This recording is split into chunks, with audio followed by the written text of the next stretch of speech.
Rien. Il ne s'était rien passé de ce que j'avais imaginé. Poignée de main et à nouveau courbette sur le trottoir, les Japonais s'éloignèrent dans leurs costumes gris, brillant au soleil comme des calamars. Fred était optimiste et le beau-père de Lara nous confirma que l'affaire était bien engagée. On sablerait le champagne à Noël. Pas un mot sur mon retard ou ma tenue. C'est plus tard que j'ai appris qu'il s'était emporté et ne me pardonnerait plus ce genre d'erreur. Rentrer à pied me fit du bien. L'ombre des marronniers, les nuages immobiles, un peu de vent dans les feuilles. C'est un avertissement, il faut appeler Lara et lui dire que je serai là plus tôt, que je m'occupe de tout et que je l'aime. Acheter chez le bon primeur une de ces salades rouges qu'elle aime tant, des pignons à griller, des échalotes. Et aussi me raser, prendre une douche. Ne pas oublier non plus d'être heureux et de sourire. Je ne suis pas assez doux avec moi-même. Je m'exerçais bêtement dans la rue, relevais la tête, redressais les épaules et traversais le parc, avec mon naïf sourire. Oui, je l'ai échappé belle tout à l'heure. Ou alors je me suis monté la tête. C'était un avertissement. Tu n'es pas guéri, n'oublie pas. Au loin, les avions prenaient dans le ciel leur élan et leurs traînées blanches se dispersaient en immenses routes pommelées. Dedans, des cadres d'entreprise s'envolaient vers un bureau aussi anonyme que celui d'où ils venaient, leurs caleçons sales et leurs tubes de dentifrice serrés contre leur dossier. Lara aussi allait partir, et elle me manquerait. Son sourire, son amour et ses fautes de français. Elle partait pour elle, mais aussi pour nous, disait-elle, pour que nous puissions nous aimer, encore. J'eus les larmes aux yeux et puis honte, comme si je l'avais trompée vraiment. Je ne comprenais plus pourquoi j'avais rêvé d'une aventure, d'une vie parallèle. C'était absurde et tellement banal. Oui, j'avais appris ça, me méfier de ce désir d'évasion, qui est le lot commun, un lot dont j'aurais eu plus que ma part. Devant le magasin de télévision, une femme avec des sacs plastiques d'où dépassaient des poireaux regardait les images de banquiers qui faisaient leur carton à l'autre bout du monde. Sur les écrans des chaînes d'information, des messages urgents disaient Wall Street en forte baisse, New York, faillite de Lehman Brothers. Peut-être regardait-elle simplement le prix des écrans plats. Plus loin, un homme parlait en marchant, le téléphone collé à l'oreille. Agitait sa main libre comme si son interlocuteur était devant lui, marchant à reculons. C'était drôle, aussi drôle que moi avec mon sourire. Personne n'est vraiment là, hormis dans les moments exceptionnels de danger ou de plaisir, et c'est pourquoi nous les désirons si ardemment. Entre-temps, chacun traverse la vie en songeant à autre chose, en étant à la fois ici et ailleurs. Tout était donc normal, il fallait seulement que je me rappelle à l'ordre de temps en temps, pour voir combien le ciel est bleu en été, combien l'air est transparent, et qu'il est doux d'être aimé quand on est aimé depuis longtemps. Surtout quand on est aimé depuis longtemps. Je souris au marchand de légumes, je souris à la vieille caissière dont le badge disait « Vassima à votre service ». Être là, pensais-je, dehors, appuyé contre le congélateur bariolé de la boutique, un enfant lèche une glace. Elle coule sur ses doigts et il ne regarde qu'elle. Oublie, Alexandra, les mensonges et les doubles vies qui, tu le sais, ne mènent que dans un enfer ridicule et un pauvre hôtel de périphérie. Tente de profiter de cette fin d'après-midi, de ce minuscule instant de liberté. C'est pas si souvent. Regarde autour de toi le soleil qui fait briller les façades et les fruits d'or de l'épicier. Mais je n'y arrivais pas. J'avais beau me faire ce sermon. Les terrasses en bas de chez moi étaient pleines de filles au soleil, pleines des décolletés et des jambes nues de l'été. J'ai pleuré en épluchant les échalotes, puis j'ai fait griller les pignons et pour me calmer, je me suis à nouveau plongée dans la scène finale de 1848. La seule à l'époque qui était tout à fait au point. Lara n'aimait pas me trouver ainsi et j'ai éteint l'ordinateur en l'entendant arriver. La soirée fut gaie, nous avons arraché à pleine main le jambon cru dans son plastique. Lara m'a raconté sa journée et je n'ai rien dit de ma part. Comme d'habitude, j'avais repoussé jusqu'à ce qu'il soit trop tard l'instant de faire ce qui me déplaisait, envoyer le texto à Alexandra pour qu'elle me pardonne. Et puis j'avais oublié. J'aimais ces minuscules moments de vie ordinaire où nous trouvions que la salade était délicieuse, que le Japon était le pays le plus incompréhensible du monde, et qu'il fallait changer le store de la chambre pour qu'il ne batte plus contre la vitre. J'aimais lui parler, la regarder prendre son bain, assis par terre dans la vapeur d'eau chaude. Ce soir-là, elle passa une main sur le miroir pour enlever la buée et dit « J'ai bronzé, tu ne trouves pas ?»« Moi aussi j'ai bronzé, regarde, je suis un mystérieux espagnol. » J'ai plissé les yeux, roulé les airs et pris ses seins dans mes mains.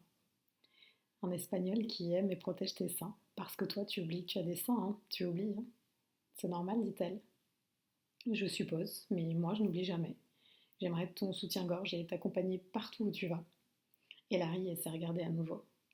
Elle a dit: mon sourire ne va pas du tout avec mon visage.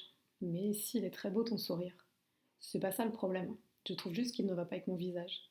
Toi, tu as un sourire magnifique, un visage magnifique quand tu ris. Mais toi aussi? Non, quand je ris, mon visage perd tout son mystère. Regarde, allez, on essaie, ne ris pas. On a essayé, mais impossible de ne pas rire. Au lit, dans les bras l'un de l'autre, il me demanda de lui gratter le dos. Oui, là, plus haut. J'ai fait le chien qui dort et qui rêve. Je suis un bâtard à la truffe noire. Je suis le chien de mon grand-père qui agite fébrilement les pattes, comme ça, lancé en rêve à la poursuite d'un imaginaire lapin. Et puis peu à peu il aboie dans son sommeil, tellement fort, d'un seul coup qu'il se réveille lui-même.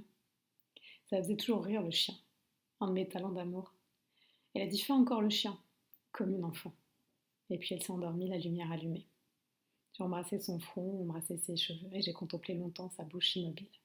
Cette ligne fragile entre le rouge des lèvres et le blanc de la peau.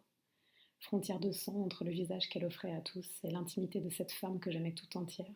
Peau, duvet et frissons et sang et toutes les autres encore. J'ai tendu le bras vers la lampe et avant d'éteindre, j'ai posé mes lèvres sur ses lèvres. Je pouvais y glisser ma langue, goûter l'intérieur de ses joues, caresser son palais et sentir battre son cœur. Je le pouvais parce qu'elle m'aimait et j'ai trouvé ça beau. C'est en programmant le réveil sur mon portable que j'ai aperçu la petite enveloppe. Un texto d'Alexandra. J'ai tourné la tête le plus doucement possible. Pas de geste brusque. Lara dormait. Ça disait « Prouve-le ». Rien de plus. Prouver quoi? Que j'allais changer de vie? C'était donc possible? En tout cas, elle avançait un pion pour que je joue à nouveau. Et puis, elle n'en avait pas parlé. Le secret est déjà un engagement. Allongée dans le noir, je n'étais plus là. Fini la soirée d'amour, la salade amoureusement lavée et mes mains d'amant parfait qui juraient de tenir toujours les seins de Lara. Elle caressait maintenant un rêve différent, un rêve de poursuite, comme celui du chien qui nous avait fait rire. Sur l'oreiller, je voyais se dessiner l'ombre de Lara. Rien de grave, ce n'est qu'un rêve. J'effaçai le texto, le portable éclaira doucement la chambre où elle dormait. Elle aussi, sûrement, rêve parfois d'un autre homme. Rien de grave non plus, seuls les actes comptent, ils ont des conséquences. La véritable histoire n'est pas celle des catastrophes, des meurtres, des coups de foudre ou des mensonges. Non, la véritable histoire est celle des conséquences. Trop agitée pour dormir, j'allais boire un verre d'eau et imaginer le grand rouleau de la Providence sur lequel l'entier destin du monde est écrit. Septembre 2001, destruction du World Trade Center. Conséquences, guerre sanglante en Irak et en Afghanistan. Août 2008, message laissé sur le répondeur d'une certaine Alexandra par un ami et employé de son mari. Conséquences, ennui possible avec sa fiancée, son patron, son beau-père. Le lendemain, crash boursier et crise économique mondiale. Conséquences, millions de chômeurs, misère et hiver sans pain. Cela me fit rire mais ne servit à rien. Écrasée entre ces tragédies planétaires, ma petite incartade encore virtuelle me paraissait ridicule et immense. J'étais comme cette femme qui contemplait les écrans plats du magasin de télévision. J'étais pareille à ces employés qui ne songeaient qu'à attraper leur bus. Je vivais dans cet avenir immédiat où chacun s'obsède d'un rien, d'une infime contrariété ou d'un minuscule plaisir, même quand le monde s'effondre. En bas, dans la rue, les bars fermaient. Accoudée à la fenêtre de la cuisine, j'écoutais monter les bruits de la ville, les voix, les moteurs, tous ces gens qui couraient vers leur destin le plus proche, se disaient au revoir, à demain, pressés de s'aimer ou de s'entreduper, sans penser aux conséquences. Cela m'apaisa. Je fus soudain heureux que nous pensions presque jamais au malheur lointain et aux possibles misères, ni même à la mort dont on voit pourtant si bien l'ombre se dresser derrière chacun et qui est notre seul horizon commun. Le malheur lointain n'est rien, le proche avenir est tout. Voilà un des sombres et lumineux secrets de la vie, ce qui la rend infiniment vivante. Dans le lit à côté de Lara, je me mis à rêver. Rêver d'un vague baiser d'une chambre d'hôtel dans la chaleur de l'été. Et les épaules et les hanches nues d'Alexandra s'élevèrent bientôt devant moi, comme de formidables nuages blancs au-dessus de la mer. J'ai répondu à Alexandra, bien sûr, mais pas tout de suite. Sur le chemin du bureau, je me suis arrêtée boire un café pour profiter de ce léger flottement et prolonger l'excitation. Je remarquais pour la première fois les émaux jaunes et bleus qui décoraient les murs de ce bistrot, naïfs et clairs comme des soleils dans l'azur. Un matin d'été ordinaire. Balayeur, trottoir lavé à grande eau, la fraîcheur de la nuit avait lessivé les soucis de la veille. Alexandra devait être dans la salle de bain, une grande pièce avec un fauteuil en osier toujours encombré de vêtements, et sur une étagère une mini-chaîne. Parmi les disques en vrac, j'avais un jour remarqué un album de Charles Aznavour, et cette idée d'écouter la bohème en prenant un bain m'avait paru délicieuse. Une vie de gens qui savent prendre leur temps. En buvant, j'imaginais Alexandra, assise sur le rebord de la baignoire, une serviette blanche nouée sur la tête. C'était peut-être là qu'elle avait écouté mon message, là aussi qu'elle avait écrit le sien, en cachette. Il fut bientôt midi et j'avais travaillé sans peine. Occupée à corriger les derniers détails du dossier Celia Gaines, j'avais oublié le reste. C'est quand j'ai voulu voir Fred que la chose est revenue. Mais si, tu sais bien, il est parti quelques jours à la convention de Copenhague, a dit son assistante. J'ai tourné en rond, bu un coca, sauvegardé le script du projet, relu la feuille de route et parlé avec les techniciens sans les écouter. C'était vertigineux, comme si le hasard m'encourageait. Fred parti, Lara bientôt loin, nous serions seuls. Mais Alexandra était-elle sérieuse? Pas sûre. Je finis par lui écrire. Je suis au bureau, mais je préférais être là où tu es. Je n'ai pas relu le texto de peur de tout effacer, et mon cœur a bondi en appuyant sur Envoi. La femme de Fred. Ça n'a plus cessé. Les messages arrivaient par paquets entiers. D'abord de l'humour obligé et poétique et gentil. Je voudrais être ta Marlboro Light pour me glisser entre tes lèvres, et puis partir en fumée, disais-je. Mais plus le jour avançait, plus les messages étaient directs. J'y sentais son odeur, la chaleur de sa peau, et m'imaginais déjà le rebond de ses hanches. Je reçus le dernier chez moi dans la salle de bain. Les salles de bain et les toilettes, le nouveau bordel. J'avais fini de me brosser les dents et laissé couler l'eau pour que Lara crût que j'étais encore occupée. Je verrouillais doucement la porte, puis la déverrouillais sans bruit. Une erreur. Pourquoi s'enfermer quand on se brosse les dents? J'attendis un peu et vérifiai d'une main mon portable bloqué en permanence sur le mode silence. J'avais demandé à Alexandra: on déjeune demain?